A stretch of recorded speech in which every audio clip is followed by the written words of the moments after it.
Hey everybody, welcome to Joe's Minibike Reunion Podcast. This shit always stumps me, Ed.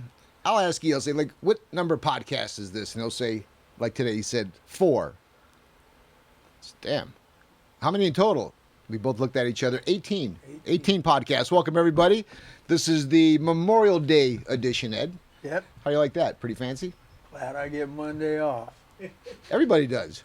No, some people do. Well, no, I mean this Monday. This Monday. Yeah. So it's going to be a nice time. It's going to be great weather, which means that everybody gets to get out there and ride, which is what this is all about, this podcast. Get your mini bike up and running. Go out and ride. Have a good time. We've got a big show. We've got a packed house tonight in the garage. Hey. Home Alone. Yes, sir. Yes, sir. Huh? The Name legend. speaks Yes, for sir. himself. Yes, sir. Bird's in the Hello. house tonight. Thank you, Bird, for rolling in. We appreciate that. We also have Tran here from East Side sitting in the backdrop, and hopefully he'll have a chance to chime in a little bit later on. But we're going to talk to Home Alone, who is a legend on the bike. You know, Yes, people call sir. them jockeys, people call them racers, enthusiasts, whatever. But this is the guy, at least this is our guy out here on the West Coast that goes as fast as they can go. So we're going to talk to Vernell about a variety of things, including how he got into this great activity and hobby of racing mini bikes. We're going to talk to Myron Bailey. Yes, that's right. Myron Bailey, who is he likes to call himself a hype man. So, you know, when he did that, those of you who were on the podcast, watched it last time, Myron came on Skype and he just cracks us up.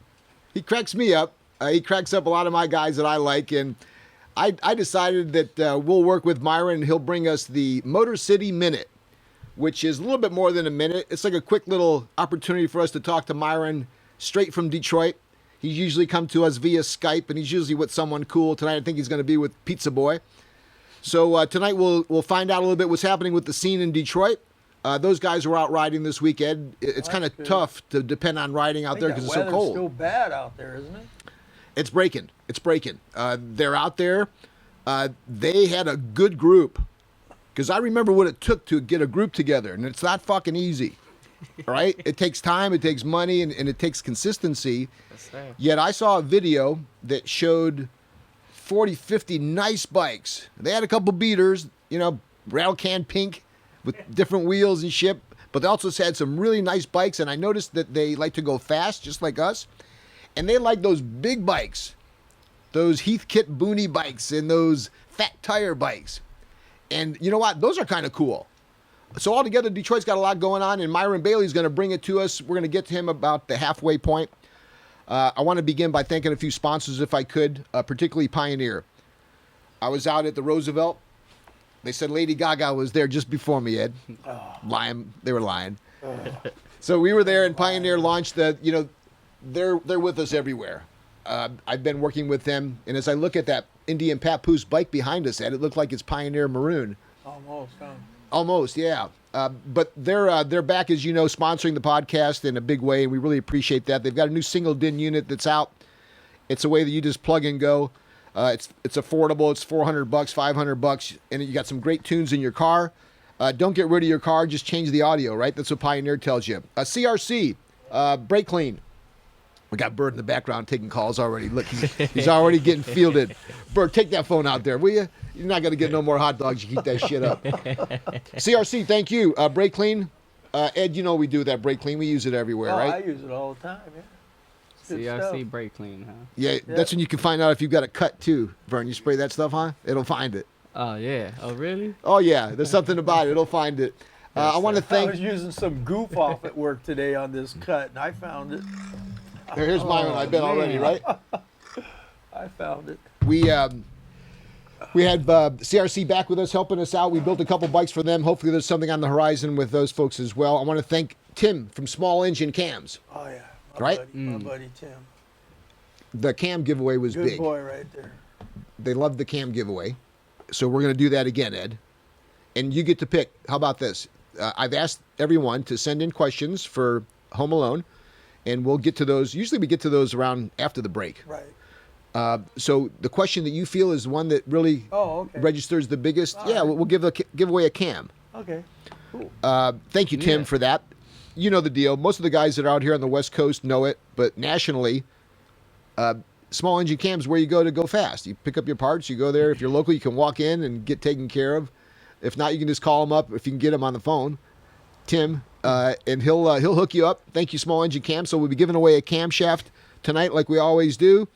And I want to conclude the sponsors' strokes by recognizing our newest sponsor, the folks from Go Kart USA, particularly their line of over 30 mini bike kits of all different sizes, shapes, and forms. Mm-hmm. And in Home Alone, you'll notice that one behind you on the Pioneer desk. That's a kit that we just received. It'll be put together by me and Ed and Emmanuel, and maybe Dave Miller will come in and give some final tweaks. But we're going to put that bike together, and we're going to give it away at Joe's Minibike Reunion. What did you? I love the. Well, I liked everything about it. I like the tilted motor plate they got in there. But the size of it, right? Emmanuel and I were talking. It's like a big boy style. It's called their. In fact, I got to put my glasses on here just to be very clear. It's their American Flyer kit. Now, there's two different types of kit. There's the custom kit and the stock kit. We've got the custom kit, and we're going to turn this thing out. They're going to send us a motor. We're going to have our choice of either a Predator or that electric start Titan, 6.5 horsepower. Okay. We've got their new torque converter. It's the GTC Industries go-kart torque converter. There's two different types, the 30 series and the 40. 3/4 bore. This is what it looks like. There's a cover, really nice kind of like carbon fiber look. But Dave Miller has said it. In fact, Dave Miller has not only said it on this show, but he's influenced and worked with these guys. In fact, that's why we're working together, because Dave's added a little bit of Dave Miller to not only their product offerings, but also their kits. That's why that kit is a little bit different than those we've seen. Oh, I didn't tell you about the parrots. Some guy in Pasadena let out parrots from a pet shop about 1 million years ago, I think, as the story goes.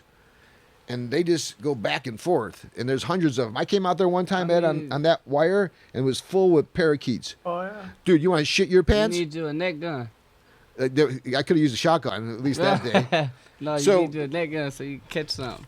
Well, we're going to catch you, hopefully, as I finish up the sponsor stuff. So GT, Go Kart USA, GTC torque converters, thank you for coming on board. Thank you for the kit.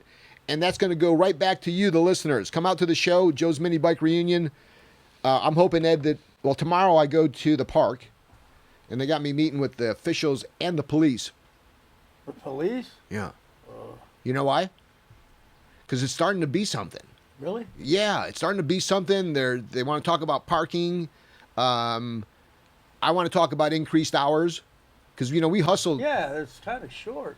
Yeah, because it's LA, and I want to be somewhat aware of the fact that there's always shit to do, like fucking U2's here yesterday down the street, and God's giving away free tickets to heaven in Pacoima on Saturday, and it's LA. There's so much. So I thought doing it in a very short period of time, where I didn't ask you to be there all day for 2 days like car shows traditionally do. Right.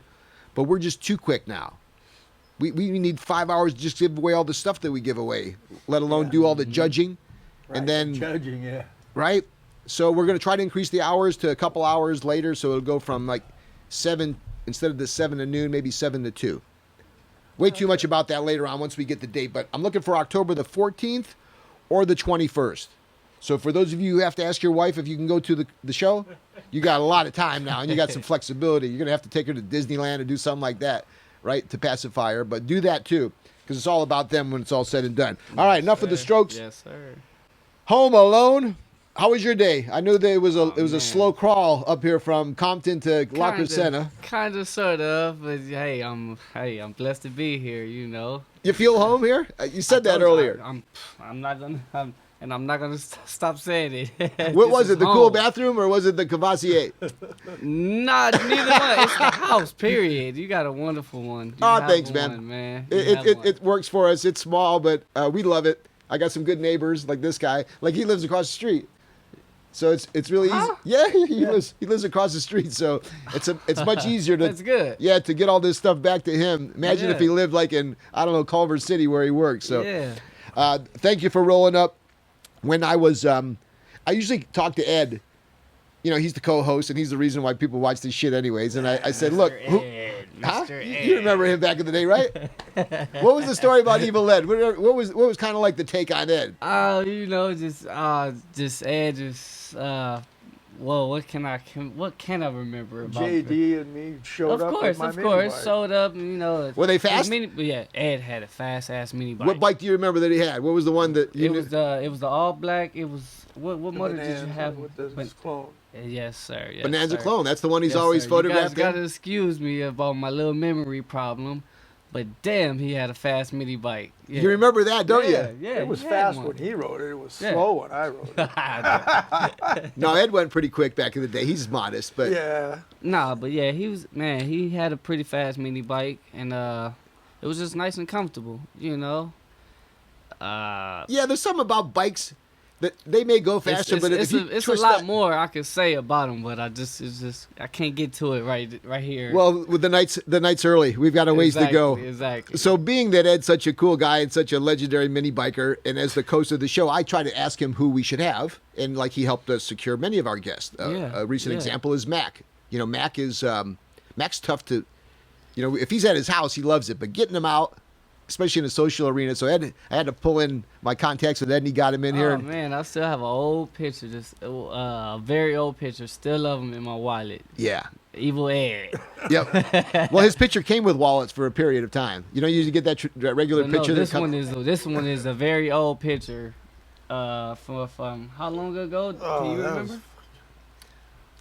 That thing's got to be Well, what about 10 the years old. last 10 or 11 2 years episodes old. ago? He brought us a magazine where his Merc was featured, and there was a photo of not only of him when he was younger, but without the beard, Well, and I without hadn't started the beard. It was well, growing. yeah, from what we see here, but no beard or tattoos.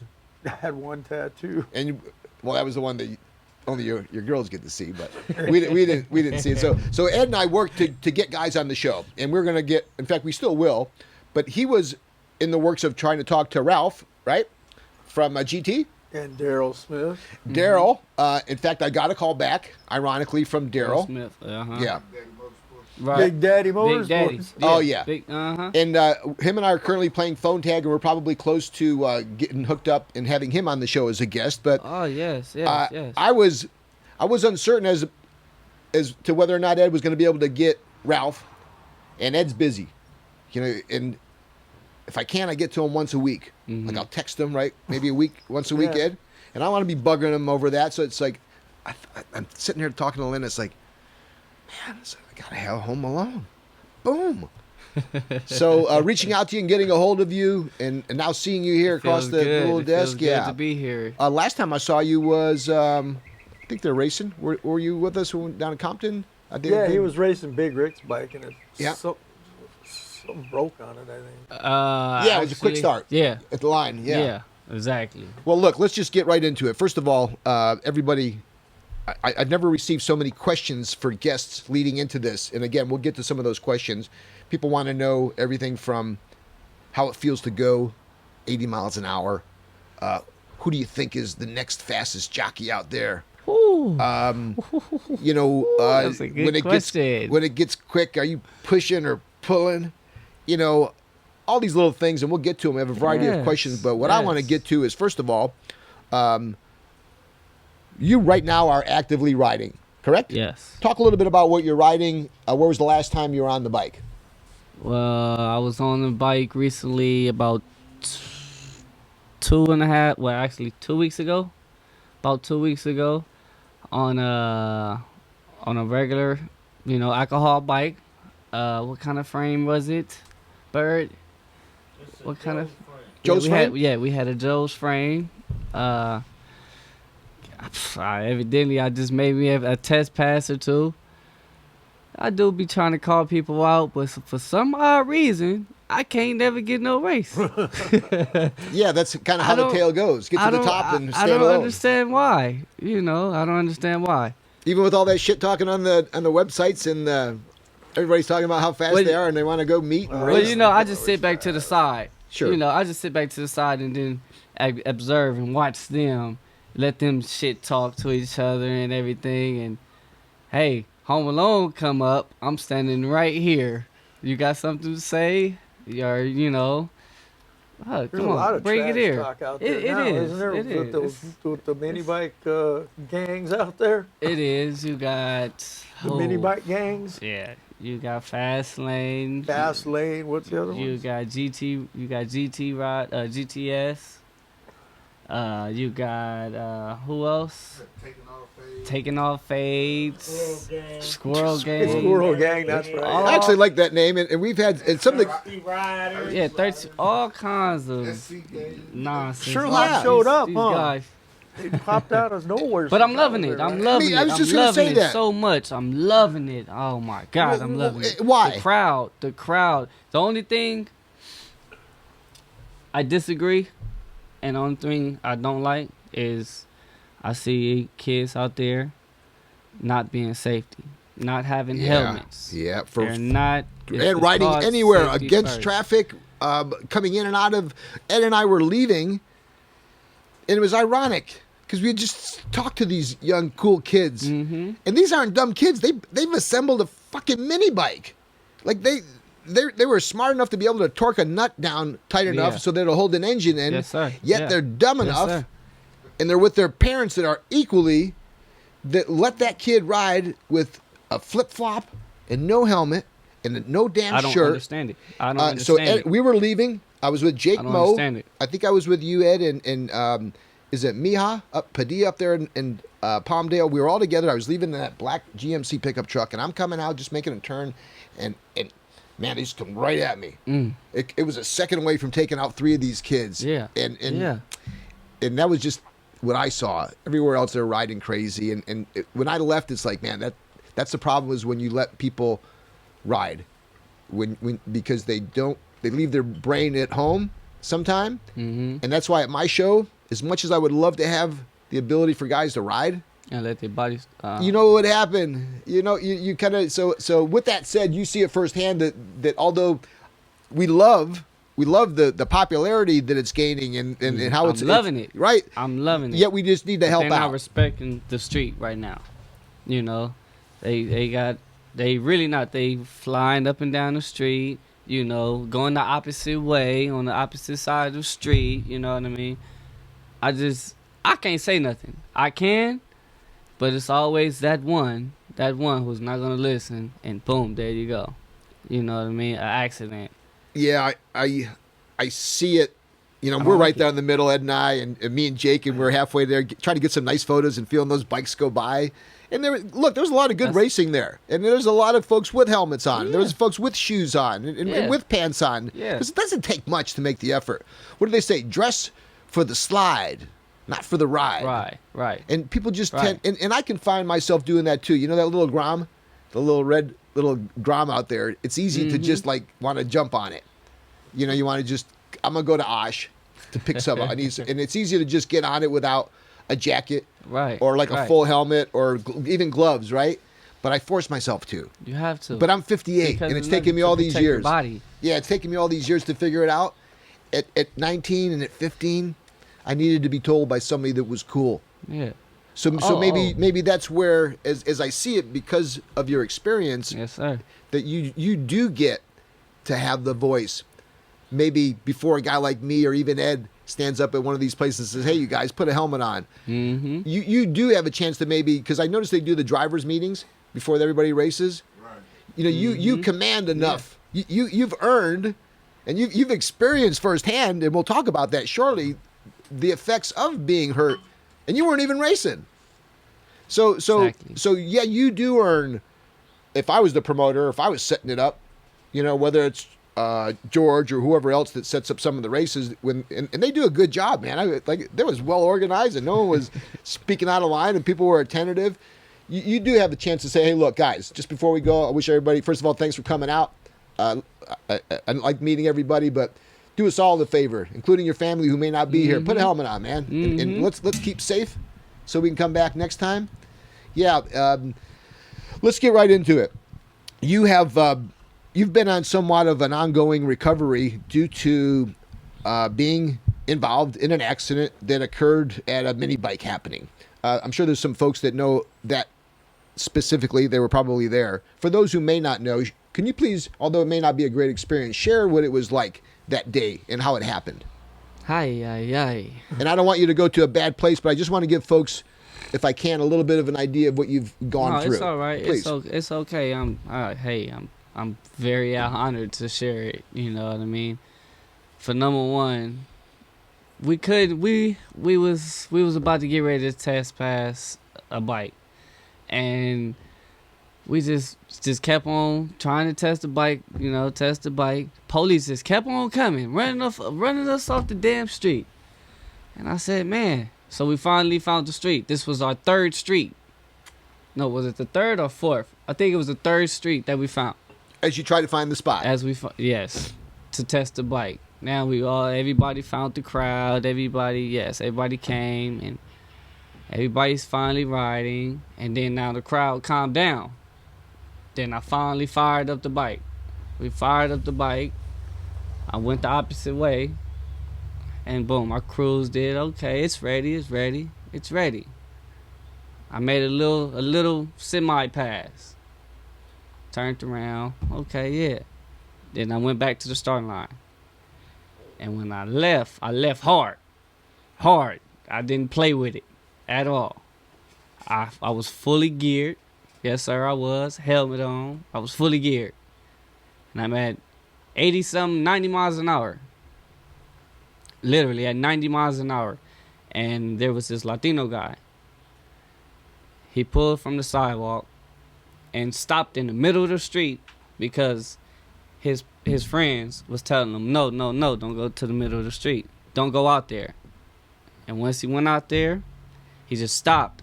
And by the time he turned his body around to get back in motion, boom, it was nothing I could do.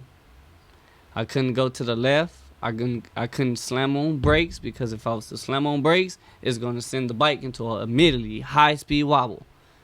For instance, I swear, you guys don't ever, if you're going on a high rate of speed, don't ever just lock your brakes up, because it's gonna send your bike into a high-speed wobble instantly.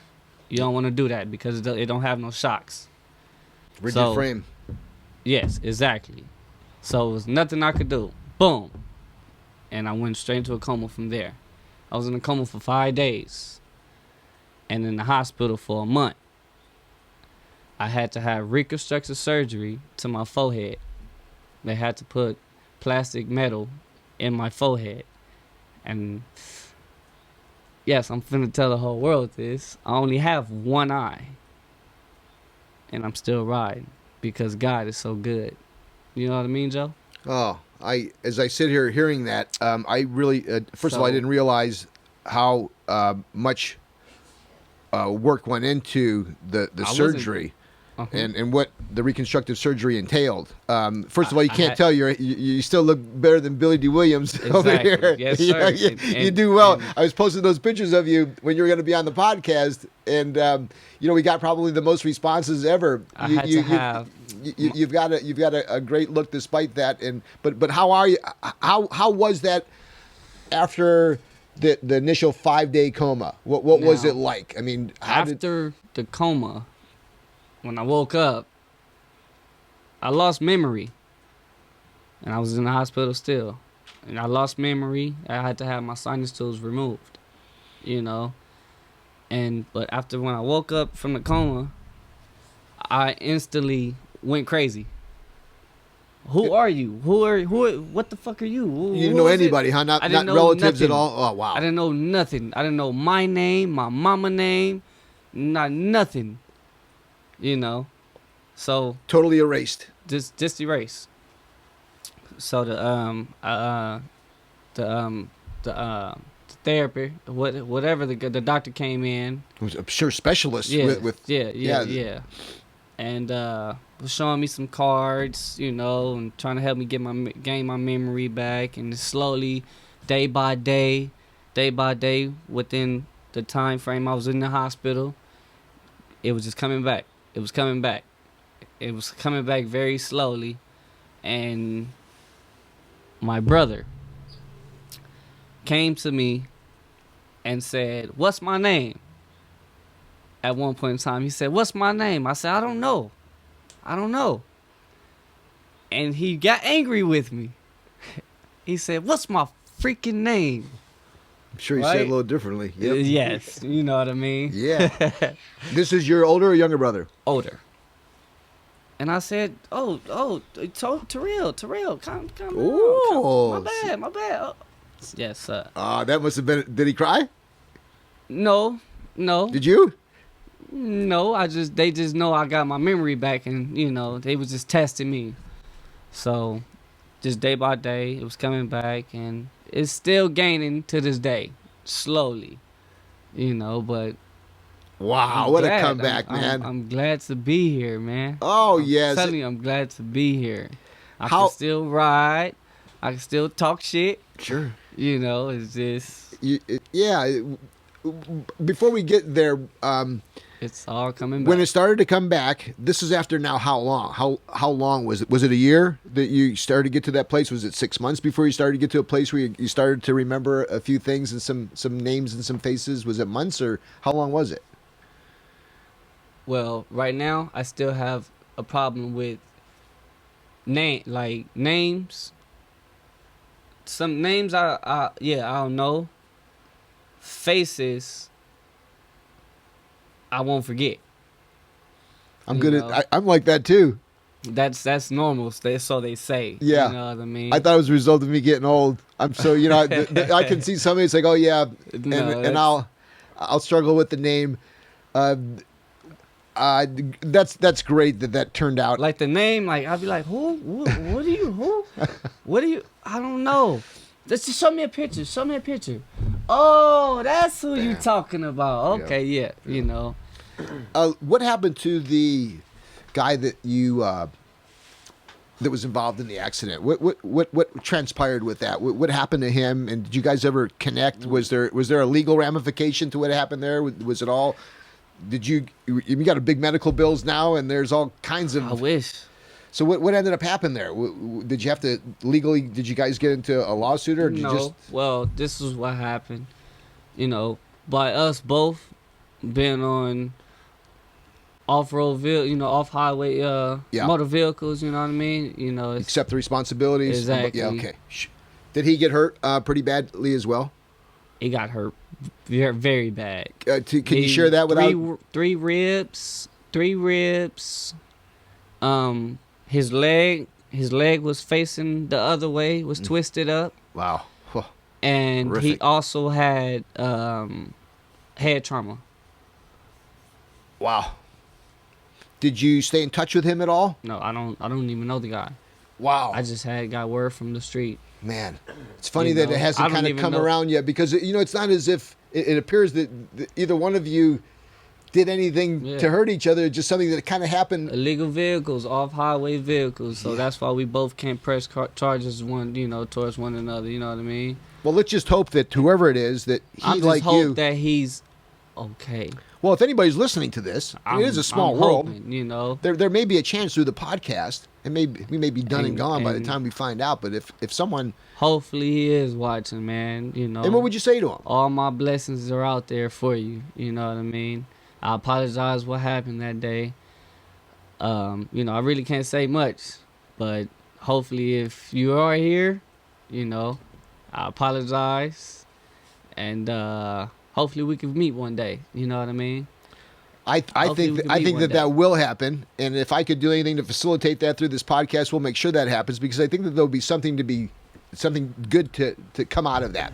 All right. With all that said, and we'll get up on a little bit of a higher note, but the description that Home Alone just gave you is one that's true, folks. That's how it kind of works, unfortunately, when you're out there, because these are. I mean, there's a motor on them. Yeah, they go fast. If you're out there, if you are looking, this is not a game. Look at my freaking head. If you see lumps through the camera, all these knots, that's metal. That's plastic plates in my head.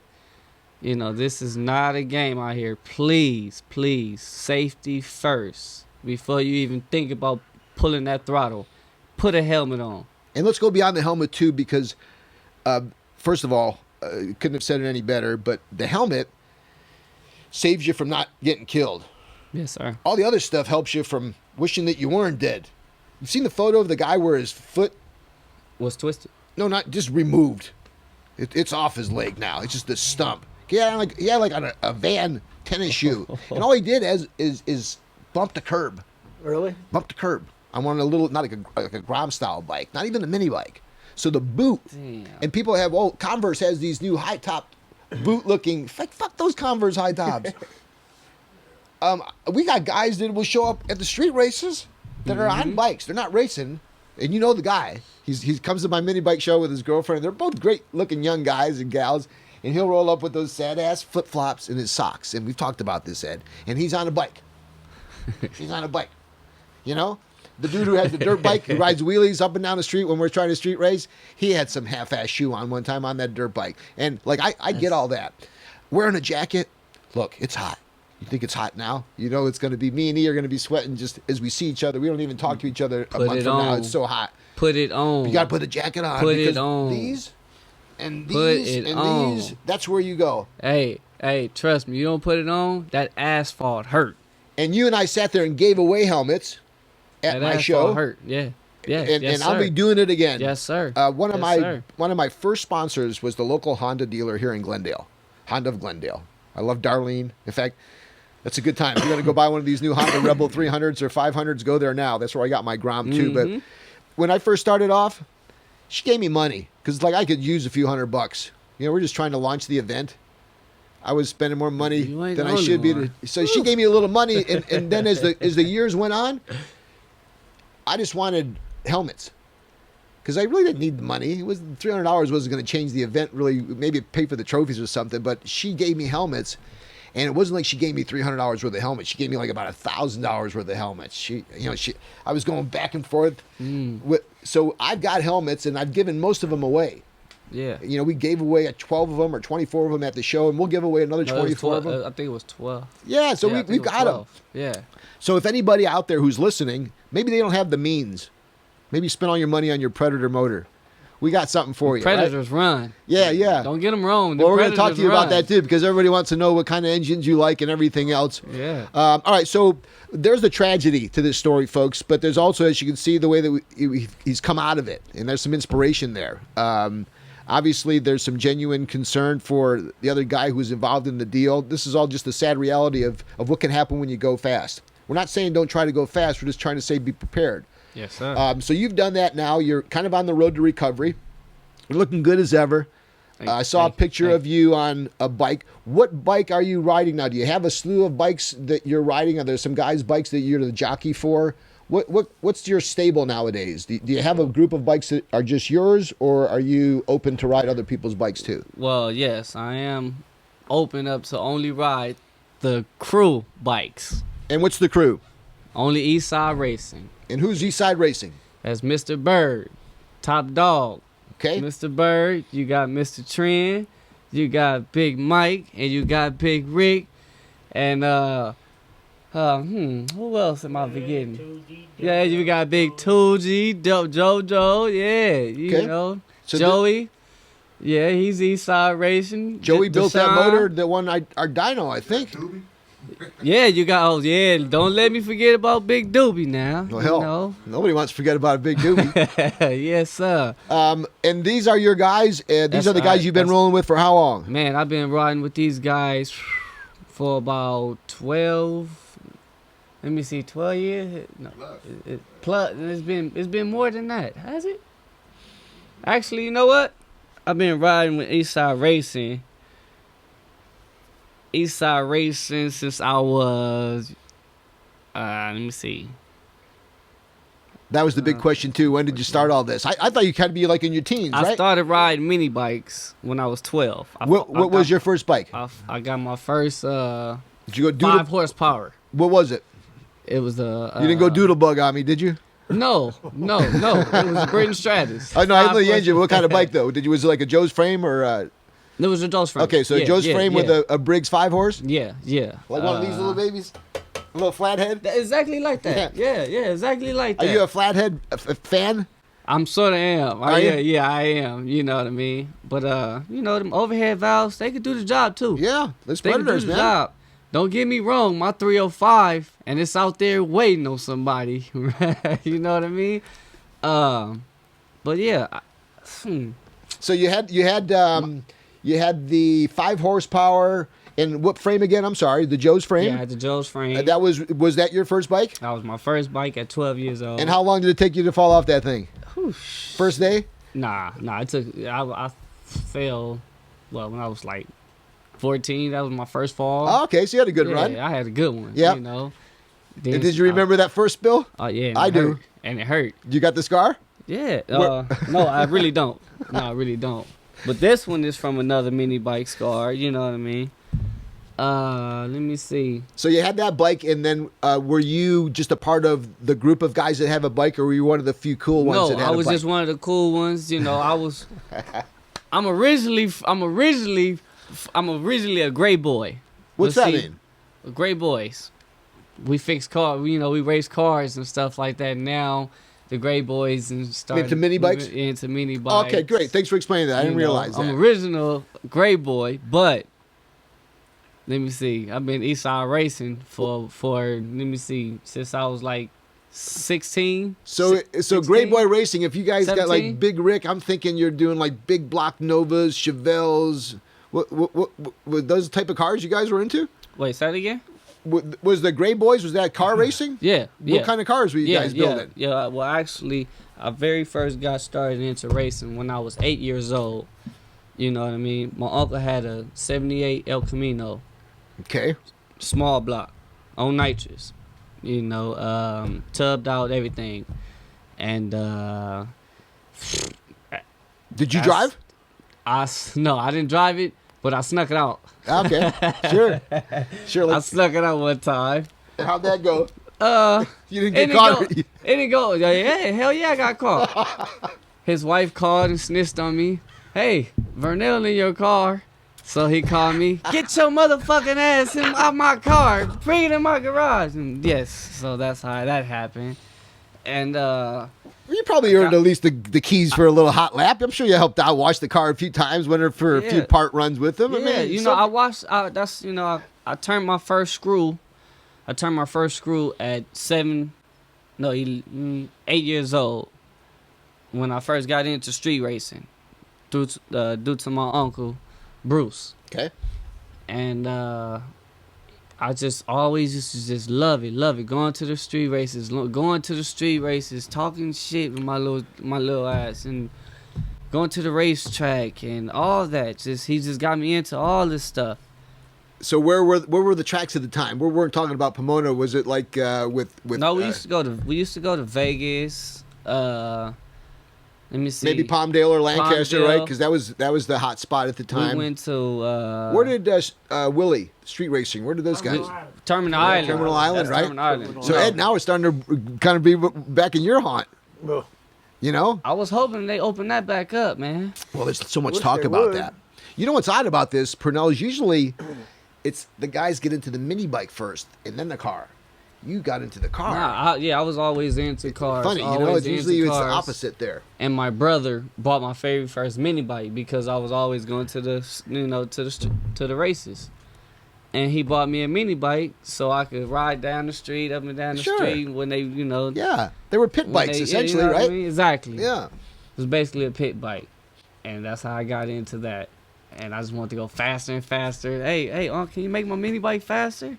He made it faster and faster and faster. Well, let me see if I can follow along here. So the first bike we got had a 5 horsepower engine, right? Mm-hmm. Maybe you did the pipe and you probably swapped carbs and stuff. When did you realize that these little pull start engines were going to have to be replaced with something a little bit quicker? How long did it take you to realize that you needed a little bit more between your legs than a 5 horsepower to get you excited? Did you discard that 5 horsepower quickly and then go into race motors? Well, not too quickly. I went kind of slowly. The reason being is when I was always in my uncle's hot rod, and I just say, "Uncle, hit it," and he'll hit it, and he'll go so fast, and I just love the adrenaline, right? And I'll be sticking my head out sometime to try to see how fast I'm going. You know what I mean? Like the dogs like to do. Oh my God. Damn, Uncle. Oh, shit. So then, okay. Then I got on my mini bike. I'm like, oh man, this ain't fast enough to compare to that speed. I want to go faster. You want to go faster? You want to go car faster. speed. You don't want to go 35, 40. You want to go 75, 80, yeah, right? So my uncle like, man, you know what? Oh, I got an idea. Let's take off this pipe. Put a straight pipe on this mother, you know. Sure. Put a straight pipe on there. And it was loud. He said, get on it, nephew. I got on it. Oh, my Lord. Oh, my Lord. Just the noise, right? The power? Yeah, that. And it gave it a little bit more torque. Sure. You know what I mean? Yeah, man. With that straight pipe. And I was loving it. And ever since then, I wanted to go faster. I fell off that bike. I had it for so long. Then got back up and got another one. And, you know, I've just been riding and just riding around the streets, all the way up to, I was 12 years old when we first started going to the Big Alley on 62nd and Central. Okay, that was the big one, huh? That's called the Big Alley. You better there, Al? You been to the big I alley? never went to the alley. Did you hear about That's it? where you very, Yeah, I heard that's, about that, it. that's where everybody from all around the neighborhood, you know, My just first place was meet Anna up. Street. Anna? Yeah, Yeah. I think, Yeah. Well, that's kind of yours. like the one. So, what kind of guys were rolling out back then? Who'd you butt up against to there? Man, there was a lot of other guys from around the neighborhood I didn't even know that had so many fast bikes, mini bikes. Do you remember some of those guys? Who they were? Yes, sir. Give a little roll call. Who was out there? What is Charles was his? out there. Bird, you remember some of those guys Yeah, too? Charles, but Well, I come a little bit. you got A little bit later? you got little bit later. you got Jimbo off of 57th and Compton Avenue. Was he fast? He's very fast. Jimbo. You see him around at all? Oh yeah. I What's stop happening, by Jimbo? I stop by every now and then. Good. Oh yeah, he got a 5 Oh, he's got a 5, huh? with a torque converter. Oh, there you go. See, it's true. Yeah, It's big true. Jimbo. He's still Again, he's still riding around in that, huh? Yeah. Good. It's just sitting right now. He's, All right. he's just sitting right now. Jimbo, but- get that ready for the show. Yeah. October 21st or 14th, Big one of those Jimbo. dates. Then you got Fast Steve. He off the east side, and yes, you have Charles. Sure. You know. Oh yeah, big popular. Big Charles. You know, I want to talk about that for a second. Especially as we get ready to go to the Motor City Minute, we're going to be bringing on Myron Bailey, as I promised earlier in the show. I want to thank all of our guys in Detroit for listening into your story. We're going to get right back into it too, probably after the break. We're going to be bringing on Myron Bailey. I want to say something, and this was awkward for me. When I was talking to Myron, you know, he tried to have a little bit of a conversation about what we were going to cover. It's like, well, talk a little bit about the events that took place. And he recently had a couple hiccups with his bike, like we all do. So we'll talk a little bit about his escapades. And he mentioned that he was going to be joining us on Skype with a guy named Pizza Boy. That's his Pizza nickname. Boy. I Yeah. would like to meet Pizza Boy. Okay, so Pizza Boy. Yeah, so I've heard a lot about him too. I heard a lot about that boy. So if I could, look at the guys. Hey, Pizza Boy. Hey, Myron. Hey. So before I get to you guys, Pizza Boy. What's up, man? all right, everybody. Hey, check this out. So when I had asked Myron where he's going to be and who he's going to be with, he said Pizza Boy. I said, well, who's Pizza Boy? He said, well, Pizza Boy's like he's our man. He's like he's our Charles MDB. And like How you doing, Pizza Boy? so I took that as a compliment. I took that as a compliment, and I think it was definitely intended that way. And I may have rubbed a Charles wrong about that, but I've always said it would be me like saying, hey, look, see that Firebird, that 69 Firebird Trans Am? Like, that's Pontiac's version of a Camaro. Right. Like, that's a compliment. Yeah. So it was meant that way. Yeah. So with all that said, Myron Bailey, what's happening, brother? What's going on, Joe? You, baby. How are you? I can't complain, man. Just worked all day, trying to do this podcast late at night on our side of the world. Yes, thank you for that. I was thinking, Myron, if there was any way I could do it earlier, I would. But that would mean asking my guests to get through 5 o'clock traffic, and we ain't doing that shit. I feel you. How are you, brother? I knew that you had a couple tough weeks there. I knew your apartment got a little smoky, and not for the right way.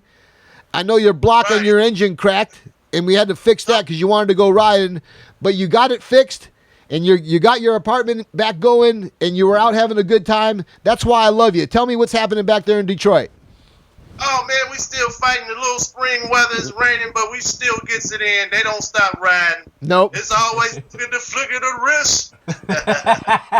Hey, so the old school guys had a show, and then there was a big group of you guys riding this weekend. Tell me a little bit about what happened at those shows. How was the turnout? Okay, first we had Frank Mather's show at 11 Mile and East, what was that? Farmers Market. It was at Farmers Market. And then a week or two after that, we had what we call our annual Hillsdale ride. But it was kind of rainy, but it still was a big turnout. Yeah, I was telling these guys earlier, I saw the video. Would you have 50, 60 bikes there? Easy, it looked like. Yeah, that's easy right there. Yeah, man. That's easy. And what I love, too, and I commented on this on the Facebook post, was that I saw like a couple, like a gal and her mom on a bike with the husband helping, and then a lot of good-looking fast bikes, like some of the ones that Pizza Boy rides and builds. And then I also saw a lot of Rutmans and a lot of Doodle Bugs, and it was everybody was out there doing it. Everybody's out there having a good time. It seems like you guys are really, really, really enjoying that mini bike life out there. Yes, sir. Yes, sir. They got the fast class, they got the slow class, and then they got the Pizza Boy class. So, hey, Pizza Boy, thanks for joining us as well. You come to the podcast. You come to the podcast with a lot of accolades because the bikes that you build and the knowledge that you share and drop. But you also you get caught up in the chatter too. Everybody's trying to poke at the big dog. How is that for you out there in Detroit, being the big dog? It gets irritating sometimes because you try to just do your own thing and help as many people as you can, but they take it the other way. Oh, he a know-it-all. He think he know everything, and then you got a big target on your back. You got people you never even heard of calling you out, and they ain't even been on a mini bike before, so it gets kind of tiresome. Yeah, Home Alone was talking a little bit about that too. Everybody's what do they call keyboard warriors? Yeah. And then when I've been watching Home Alone from the OMB days, racing against Ice House. Yes, sir. Yes, sir. Yes, sir, my boy. What are your memories back then, Pizza Boy? What are your memories from those races back then? What do you remember about? He used to tear up Ronald Gaines' rider up. One. I tear a new asshole in here. Put a lot of money off of Ice House. Yeah, buddy. How does he look? He still looks handsome as ever, doesn't he? He looked the same to me, man. My boy. Hey, man, I'm glad you all right. Oh, man, God is good, man. God is good. He stand by our side, Yeah, I feel you on that one. Yes, sir. I didn't like it. Myron, man. I mentioned this earlier, Myron. Your house caught on fire, and that was an awkward little deal there. What happened? What was the result of all that? Somebody was up late at night and set the mail room on fire, and it burned up the first floor and really smoked out the second floor where I stay at. So was that one of those deals where it's a lot of vacuuming and airing out and fans and bullshit for a few days? And the rent is cheaper now. Oh, there you go. Well, I got a little something that we can send out there to make that smell feel a little bit better for you next time. Oh! Hey, look, let me ask you, Myron. You and I have had this conversation before, that despite the trash talking and the guys that can go really fast like this guy and that guy, there's many guys like me and you and Ed. We just want our bikes to start so we can go out there and putt around and have a good time, right? Yes, sir. So we want you guys all around the world one time. 2 times. What I want to do is I want to get you guys to come out to California for my event. I want you to load up whatever it is you load up. Maybe, was it Billy Powell that's got that big old, or Alan that's got that big old Rockstar country bus? Pack up a bus go get some vans from Hertz Rental Van. Get a bunch of you guys to come out and be a part of the show. No one's challenging anybody to race. I just want you to come. I am. Well, you guys can figure that out. I want you guys to come out and be around guys like Bird and Ed and me and Charles and really get a chance to mingle a little bit because we're both going for the same thing out here. At some point, I hope to be able to produce an event where there'll be a racetrack that's sanctioned and there'll be a tech and there'll be safety equipment and there'll be, God forbid, an EMT there if we need them. There'll also be a beer bar and bonfire and place to camp out too. So at some point we're going to have the right venue to race. But before that happens, let's just go out and have a good time. So you guys are welcome to come to my event as a group. Get a big group from Detroit and come on out and be a part of Joe's Minibike Reunion. I would love for that to happen. Please do. Yeah, bring that. All right, Scott we'll look Stebbins. into that. And I'll help out. No one's going to pay for any entry fees. You want to camp out over here? You can sleep in my little trailer. Some way, somehow, we'll make it work, Myron. Hey, let's talk about this because we don't have a lot of time here. Besides you two guys, who are the players out there in Detroit that are really helping make the mini bike scene big back there? Can you give us a little roll call of some of the guys? Crispy Minis. We got John Fear. We got Scott Stebbins. You want racers or riders? Yeah, we got two groups out here. we got two groups. Give us all of them. I like my boy Kalman. He's a good guy. He built some nice bikes. Yeah, Kalman. We got Billy Powell. We got Charles Cromwell. Motor Trade. We got it's so many I can't think of everybody off the top of my head. I can name a bunch of the racers, bro, that be out there Michael? every week. Who are they? Mike Pizza. Jordan. We got Jeff Stein, Shane Medley, Shane Fuller. Shane Fuller.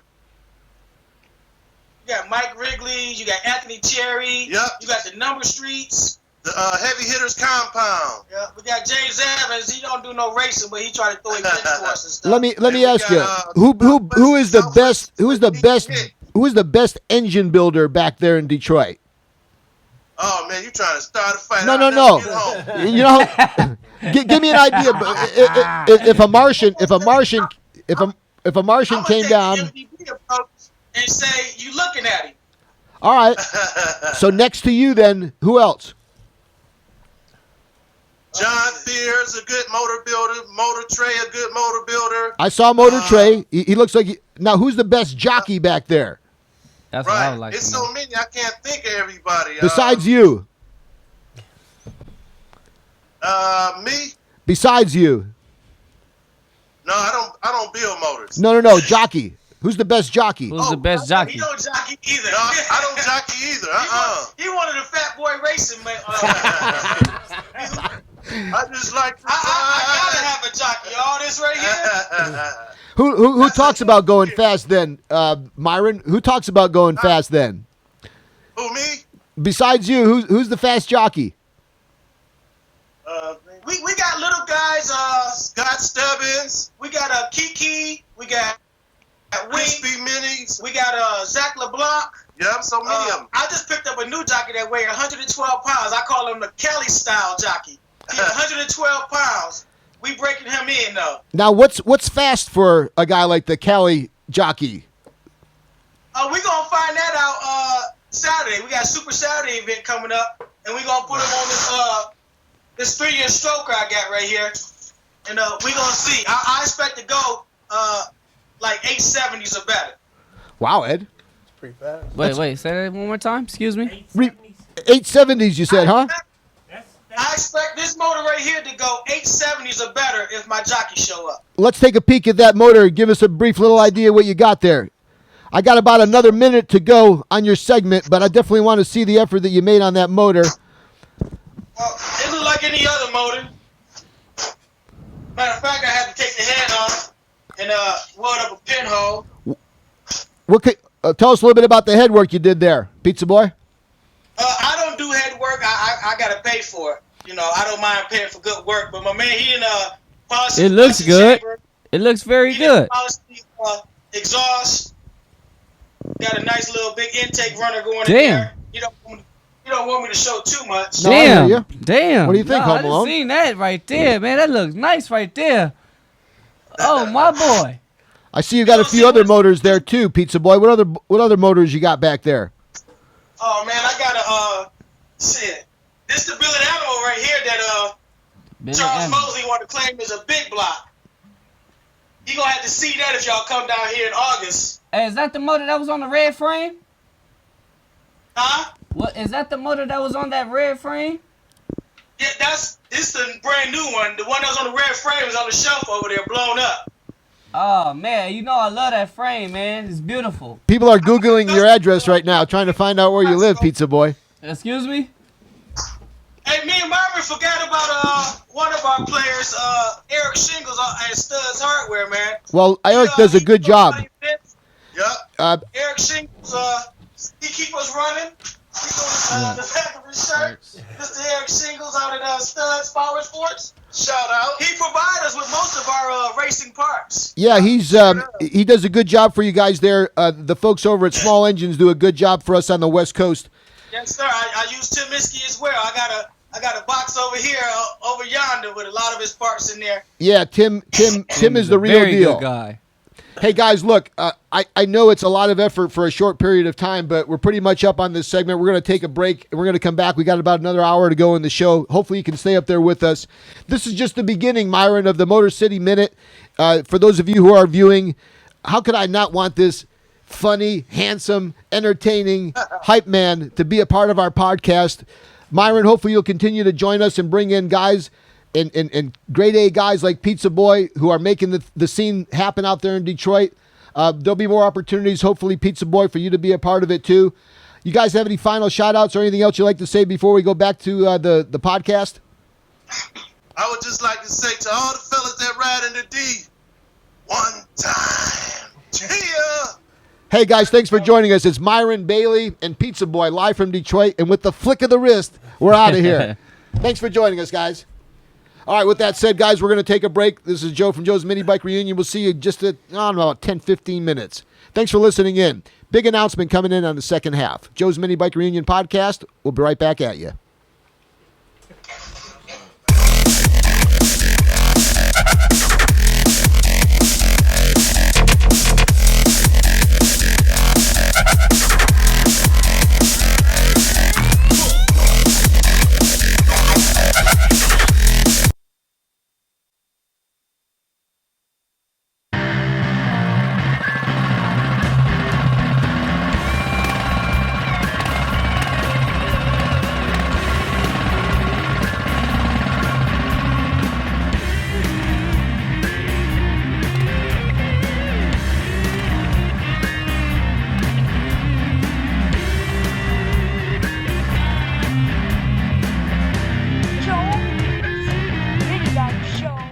Hey, everybody, welcome back to Joe's Minibike Reunion podcast. We're back for the second half. That was a pretty good first half, Ed. Yeah. What do you think about the Motor City Minute and my man Myron?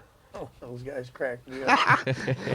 He's cool, isn't he? Fun. They're having fun. Yeah, we were talking about that. I'm here with the guys from Eastside as well. We got Tran with us. We've got a similar feeling about the guys in Detroit, which has to do with the fact that it ain't easy back there. They're struggling being able to get a nice clear glass of water. Weather's usually against them. It's not as if things are really rosy out there for a lot of guys. Yet through these mini bikes and through guys like Pizza Boy and our man Myron, they're still making a good day, a good night out of it. So I dig that, and we're gonna keep them part of the show. Hopefully you guys liked it as well. If there's anybody that those guys missed out that should have been recognized in the roll call, don't worry. They'll get you the next time through. It sounds like the guys over at Stutz are really helping out the guys in Michigan with parts, so good for those guys. I think the guy's name was Eric or somebody over there, so good luck taking care of all those mini bike needs over at Stutz. We've got our own guys over here who help us feed the machine. The guys from Go Kart USA, they have over 30 different styles of just mini bikes. I think it's thousands if you look at the mini bikes and go-karts. It's complete bikes, it's parts, it's kits. They've got this new torque converter, and we've all agreed to the fact that that's how you really get a little bit of an edge is with these torque converters. Yes, you can check them out. It's gtcmanufacturing.com. They've got the 30 series and the 40 series centrifugal clutches. It says snowmobile, but I don't know what the hell snow means. We're out here in California. I got Yeah, we flip don't flops have on, to. so fuck the snow part of it. But if you're in Detroit, maybe you wanted something for your snowmobile. But if you want a torque converter, and definitely if you want a mini bike, Ed and Home Alone behind you, you may have noticed it when you first came in. That is the kit that we received from Go Kart USA. It is going to be given away at Joe's Minibike Reunion, which will be this coming October 14th or 21st. I'll know shortly. It's their American Flyer 215 kit. We've got the custom kit. We're going to assemble this thing. You can see that it comes in a two-piece frame. We really love the fact that it's a big boy frame. The welds. Bonanza frame. Doesn't it have that look? It is, yeah. And you know why? Really Because does. I think it's influenced by Dave Miller. I don't know that to be a fact, but Dave works with I think these it is. guys. I think it is. Yeah. I love the vertical or that little angled mount, the full size. It's a two-piece. It's 10-inch. That's okay because they come packed in really good packages. There's wheels in there. There's a torque converter in there. There's throttle. There's grips. There's a seat. Everything but the motor. And we'll be getting the motor too, Ed, because it'll fit either that Titan 6.5 or that Predator. This all comes to us from our new sponsors, Go Kart USA. Check those guys out. You may have seen their commercial in the middle of the podcast. Home Alone's putting back that torque converter cover. It comes with that cool carbon fiber cover that goes over it. I left the cover off this Jake Mo built bike because we were just going for that raw look. This bike will be given to some lucky participant at the upcoming Joe's Minibike Reunion. And the participant is a guy that enters his bike. He spends $20 or whatever it is, Ed. I don't know if they pay us $20 or we pay them. I think we pay them. All right, so Christ, this is really turning into be a loser. But yeah, you come to the show as a participant, not somebody that just walks in, free. If you register your bike, you have a chance to win. So we're going to get to that a little bit later on throughout the upcoming podcasts. In fact, probably the next one, Ed. We'll put this together. Okay. We'll get it together. It'll probably take us a little bit over an hour. And then Dave Miller will join us a little bit later on in the podcast. And maybe even Emmanuel or Al from Go Kart USA. They're going to fly down and they're going to give us some tips on what they think are helpful suggestions for guys putting together these bikes.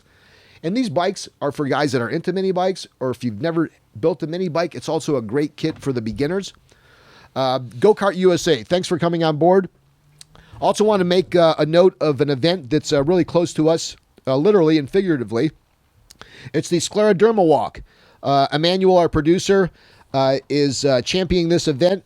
Those of you who may know us and know Emmanuel, the scleroderma issue is something that's close to our family.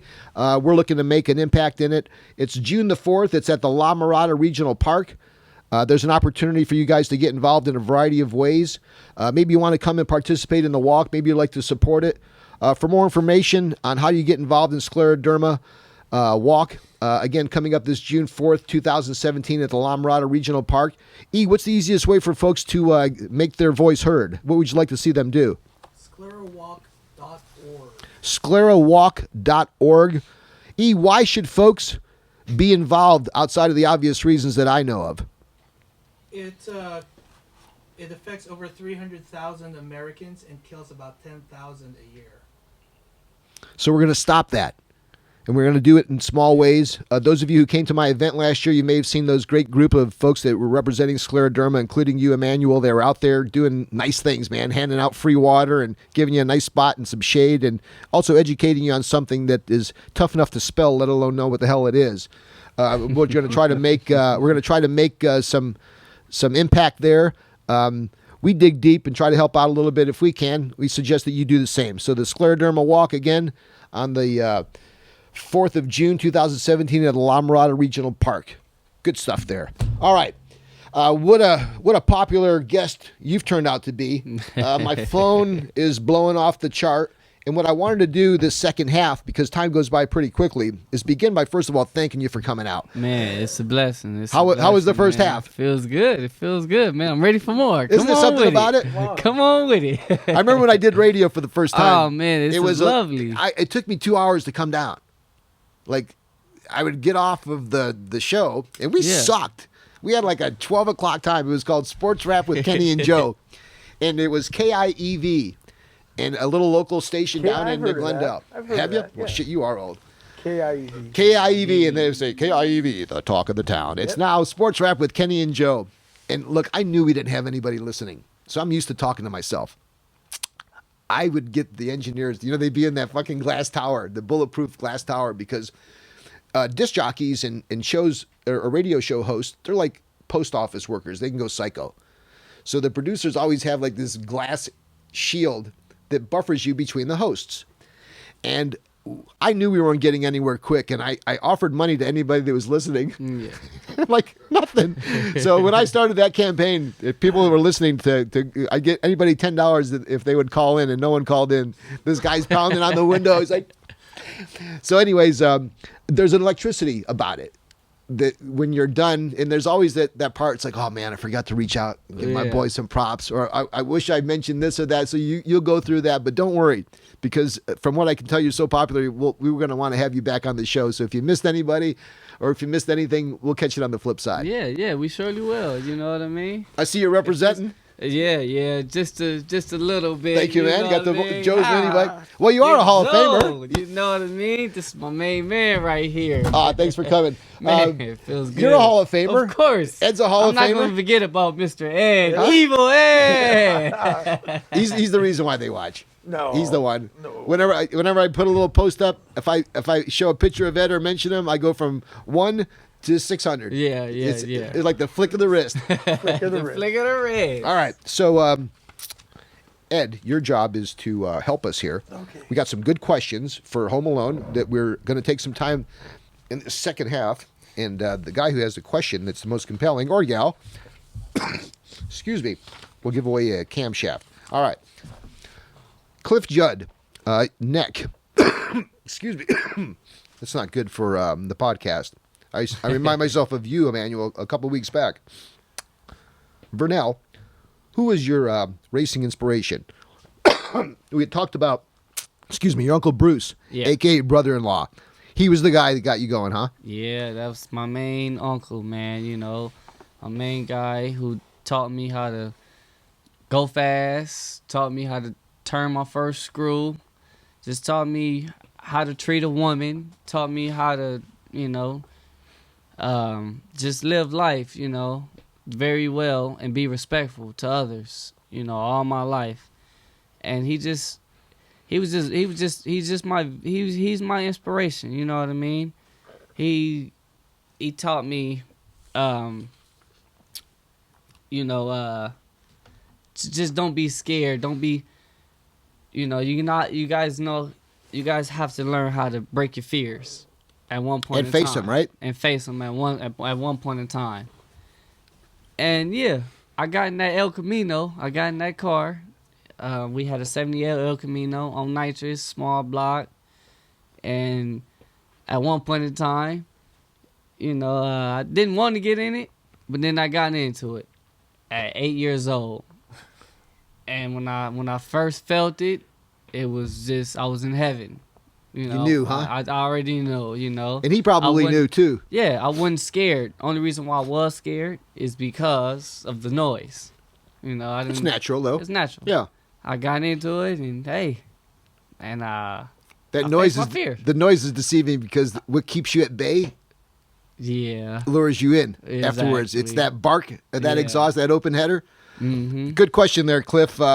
Cliff's always been a big part of the mini bike scene, and thank you for your continued support. He's always sending in questions. He's always coming to the events. He built some pretty cool bikes. He's good friends with Minibike Paul as well. Good question there, Cliff. Another question from Tommy D. Hey, what kind of advice do you have for upcoming racers, both young and old? Well, as far as the young-minded, always safety first for both. That goes for both, young and old. Now, as far as, if you're young, of course, safety. But when you get on that bike, go easy on the throttle. Go easy on the throttle, learn how the bike is, and just go easy on the bike. Now, if you're older, all gas, no brakes. Don't get scared. As Ed smiles. Do not get scared. Just hit it. And you will feel the bike out. And you will feel and see what the bike will do itself. Then if it don't feel right, get out of the throttle very slowly. don't ever just jump off the throttle, because the bike will instantly go into a high-speed wobble.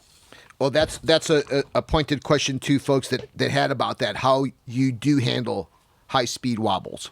Yes. That comes from Josh Vargas. Josh had a couple questions there. He was curious about how you handle not only the high-speed wobbles, but really how do you handle that speed itself? Yes, sir. Big Joshua, that's all. Well, it's just, if you are at a high rate of speed, very high rate of speed, if you're over 50, if you're over 40, and if you're getting a high speed wobble, do not get on the brakes. Do not get off the gas. Gun the gas. Give it more gas so the bike can get out of the high speed wobble, and it will loosen up the front end of the bike. Then you slowly let off the throttle and ease on the brake. When you're at that high speed and you're on that and you're gripping those handlebars, is it a push or a pull at high speed? Can you think back? No, it's an even pull. What do you mean by that? It's an even pull to where keep your arms steady strong.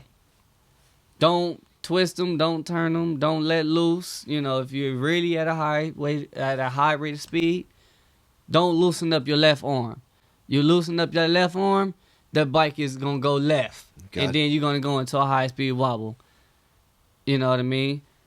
But if you just stay strong, go straight. You know what I mean? If you just go straight, you ain't gonna have nothing to worry about. Nothing to worry about. If the bike feels like it's going a different way, then adjust your legs. Adjust your hips. Do not twist the handlebars. It's all in your hips. Good stuff there on this special Mark DeMarco Happy Birthday edition of Joe's Minibike Reunion. We've got some more questions here. That question, incidentally, on the push and the pull of the handlebars comes from Dwayne. Dwayne's another one of our long-standing fans. Thanks for that, Dwayne.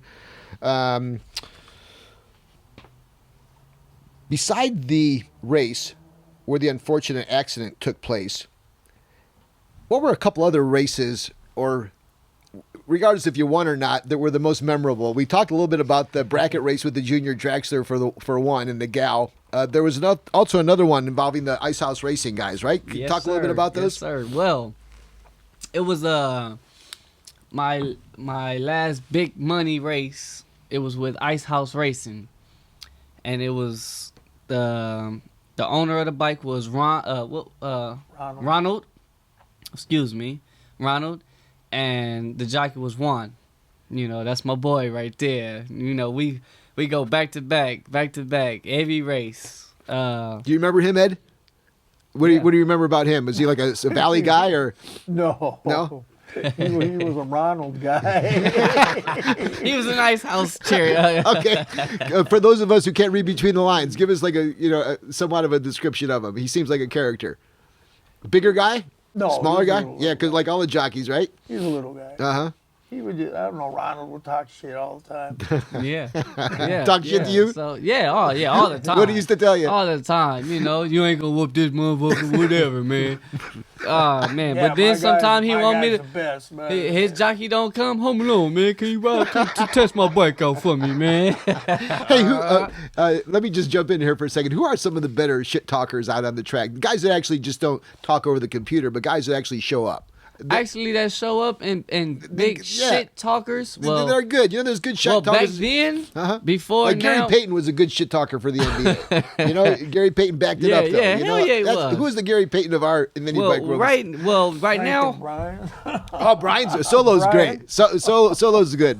Brian Franquez from F&B, he makes me laugh. Right now, right now, back then it was Brian. It was Brian and Charles talks shit pretty good. And Ronald. Okay. Yeah, Ronald. It was Brian and Ronald. Uh-huh. Oh, man. It's always Brian versus somebody, though, if we're still talking about Brian, right? Yeah. G-strings. That's what we call it. Oh, no shit. He builds a strong bike, those guys. Those guys built some really nice bikes. That's my boy. Oh, yeah. That's and Frank's a gem. That's Stripper Man, man. That's my boy. Both of those guys are inducted into the... You're talking about the other Brian. Oh, I may be. Okay, I'm sorry. No, what Brian are you talking about? I was talking about Solo. Me, guys. No, we're talking about the other Brian. Solo and We talking about the other Brian. No, I'm talking about Stripper Brian. Oh, okay. So Stripper Brian, then go ahead. Talk a little bit about Stripper Brian. Oh yeah, well he had a pretty fast bike, which is we got the bike now. Mike has the bike.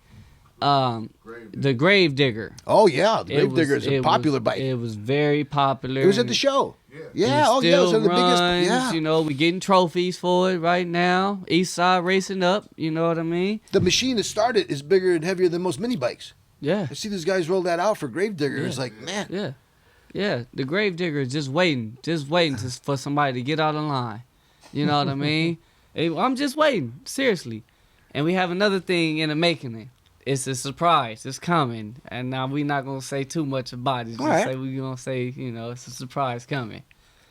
Hey, if you had your way, next race and Eastside shows up, is there anybody out there that you'd like to match up against? Anybody that's kind of in your scope? Anybody that's been talking about getting out there, getting it on with you? Well, see, I don't really have nobody in mind. It's just, I feel that they got to get in our class. For everybody else out there, as far as fast lane riders. What else is out there? Squirrel Gang. I would like everybody else to get in my class, the class I'm in right now, and don't be scared to call Home Alone out there on Anna or Karab, or anywhere else. Pound for pound. It's kind of like the UFC, and then there's Bellator and Strikeforce. Yeah. Some of these other smaller cards where the UFC but I don't is really kind have of nobody in particular right now. You know what I mean? Who are some of your most competitive competitors been? Who are some of the guys that you know that when you line up against them, you're in for a good race? Recently, I haven't had any. Okay. What was the last one that you had then? The last one, who did I race against? It was GT. It was. It was GTs. Yeah. And I mean, we was in a little a tournament. It was a tournament. Sure, the one that George puts on from GT. Yeah. And oh my God, I still want my crown. I want my crown, and his name is Drew. Okay. Do you know Drew? Ed? I don't know if I know. No, I don't. I know the other Drew from a long time ago. Nitro Drew. Yeah. No, It's not like him. the Brian Stripper Brian and Brian No. F&B and Nitro Bill. But he's a nice guy. He's a nice jockey. We pound for pound. Uh-huh. He got a nice, good bike out there. That's the only jockey who I'm really calling out right now because I want my crown. Okay. Has he been active recently? Pretty, yeah. Okay. He's been out there. Yeah.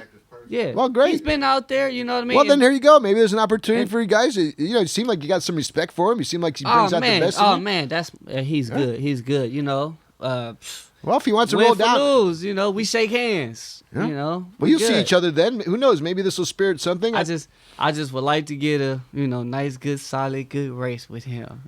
On my bike. Races, you know what I'm saying? On my bike. We give them their races all the time. Yes. All we want is the race that we want. You know what I'm saying? They want to race the whole quarter. Got it. Yeah. I'm a whole quarter. I'm a whole quarter type of guy. Or I race the eighth mile. You know what I mean? It's just. Does everybody want to race a quarter though? That's what they want. That's what everybody's doing. No shit, quarters. Yeah, Huh? yeah, we race. Yeah. Yeah, we race. myself. But we race. What are the advantages or disadvantages of the eighth or the quarter in Now your view? the advantages of the quarter and the difference of the quarter and the eighth, the quarter, it's like that instantly. Eighth. No. The eighth. Excuse me. Yes. The eighth. Yes. I may have confused you on that. It's like that instantly. Very just strong. Does that mean that anybody is likely to It's have like- that advantage because if it's quicker, or does it mean that you even have to be stronger on your game because it's such an explosion? You got to be strong off the line. All right. So in the quarter mile, does it then give that guy whose bike may not be as quick a little bit of a better chance? In a quarter mile, Because anything can happen in a quarter, right? Anything can happen in a grenade quarter or- mile. Anything can happen in a quarter mile. You fall off if you're going to the quarter mile. It's a two freaking Anything can happen in the quarter. But I like to. I just love racing, man. I just love racing. What do you think about these guys who ride around in Michigan around that Thunderdome? Does that appeal to you at all, riding around the oval track? That's dangerous. That's too dangerous for me. Yeah, I can see myself falling off that too, but it sure looks like it's fun. Nah, Yeah. that's too dangerous for me. Even though I've done it before. Yeah, I bet if we had bikes and we were there, we'd all. Ed, we've got a lot of good questions. Hey, I want to give a shout out to my friends over at CB Minibikes. You know, Ian and all the guys out there. That's a family affair. Hopefully, Jennifer's feeling good. Ian has a question. What bike best suits his style racing? And I think we talked about that. You're using a variety of custom built bikes, whether it's Joe's or GT. Correct. Where would you like to see the sport of mini bikes grow from here? Where? Yeah, where do you see the growth in mini bikes going? Do you see it where we have more guys getting actively, maybe just as enthusiasts buying and building bikes, or maybe do you think the racing segment could grow? I could see this going, this becoming a legal sport.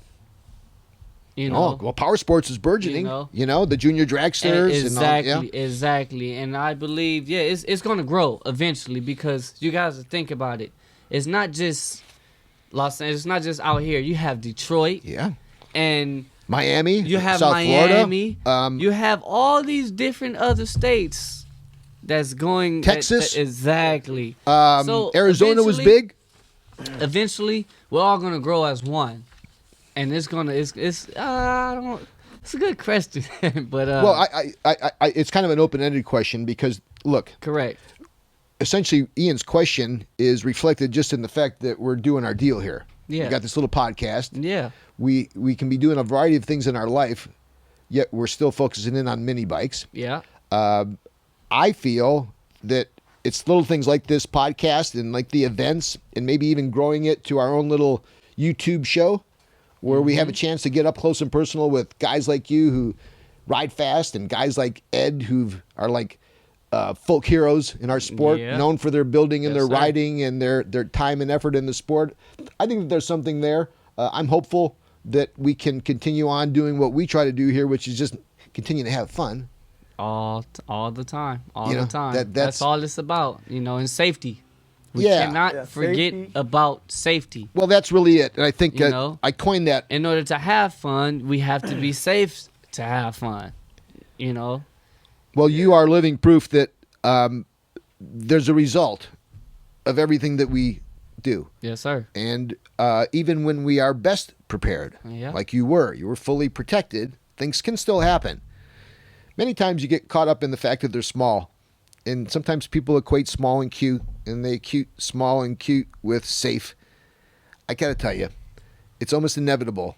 You let somebody come by, even if he's a grown man, and fire up one of these mini bikes and expect him to just go right around the block and come right back. It ain't going to happen. More than likely, that fucker's going to fall off. Something's going to happen. I've seen it happen. I've done it myself. There's something about these little things where it's like giving somebody a little rocket. So you got to be prepared, and you got to look beyond the cuteness of them in the small 5-inch or 6-inch wheels. Just know if you ever go down, you're going to get back up. It's going to hurt, you know what I mean? But if you're a true rider, if this was meant for you, if this was really what you like to do, is ride, you're going to fall. You're going to feel that concrete, but you're going to get back up and try it all again. But that mistake, what you did, you're not going to do it again because you don't want to feel that asphalt. Yeah. Right? For sure, man. Right. So it hurts. It hurts. Yeah, they're hard lessons. It hurts, but I'm a rider, and I'm a strong one. And if there's others out there like me, very strong, just can't nothing stop you. But this is what you love to do. Determined and you focused. just had your head busted up, open, and everything. But the man upstairs didn't take that part away from you. He wants you to, that was his fault, or it was something you was doing. He just made you have an eye opener to where, hey man, I opened my eye, but I'm not going back to what I was doing before I had this accident. But why would I stop riding mini bikes? But I just know once I get on a mini bike, ain't nothing right there, ain't no cars coming. Okay, you ready? Let's go. Let's go, you do. That's it. Home Alone, thanks for joining us. I want to thank Bird. I want to thank Tran. Thank all of our guys from Eastside Racing for Great team effort. I've had a good time tonight. I hope that you've had a good one as well. What? I'm still having a good one. Yeah, I've got a little package for you before you go with some goodies from some of our sponsors. I hope to see you at the show. He's a Hall of Famer of Joe's Minibike Reunion. Feels good, man. He's our fastest rider out here on the West Coast. Make no mistake about it. He's also one of the nicest guys that I've had a chance to meet while I've been involved in this little hobby of ours. Yes, Ed, sir. we got to give away a camshaft. I want to thank the guys from Small Engine Cams, Tim Iskey, for all the efforts. We've got a cam coming to us tomorrow that's going to be put in a box and go out to some lucky winner. Kind of like that safety question for young and old. Yeah. That was a good one. I like that. You know what I mean? Yeah, I like that. So I'll just have to find out who that was here. Let's see here. Right there. Tom Druzwecki. Oh, it's my guy, Tom from the East Coast. He was the one who asked about that. Tom Druzwecki, you are the winner of the small engine cam for your question. I like that. Congratulations for that. Just hit me up on Facebook and I'll get your address and we'll send this camshaft out to you. Compliments of small engine cams. I like that one. Smallenginecams.com. Yeah, that was a good question. Yeah, well, they're all good. I want to thank all those guys who added questions. I want to give some shout outs to some of my friends. In fact, hell, I'm gonna end it without shout outs. This is one big shout out to everybody. Linda, thank you for putting up with my sorry ass. I'll see you in a little while. Guys, it's Memorial Day. Make it safe. Have a good time. It's going to be great weather everywhere. I want to, again, wish my brother-in-law, Mark DeMarco, a real happy birthday. And God knows how you put up with my sister. Get you a mini bike out of the deal. No, Gigi, we love you too. Bird, thanks for bringing down the main man here. Tran, great to see you as well. Emmanuel, great effort as always. We look forward to a good response for the upcoming Scleroderma Walk. It's Joe from Joe's Minibike Reunion Podcast. We're out. We're going to see you probably around this time next month with some special guests, and we'll figure out who they're going to be before you tune in. Joe's Minibike Reunion should be somewhere around October the 14th or 21st. Look for some expanded hours from 7 to 2 instead of 7 to noon. And don't forget, sign up early for the autograph line for Evil Ed. We're out of here. And be safe. All right. All right.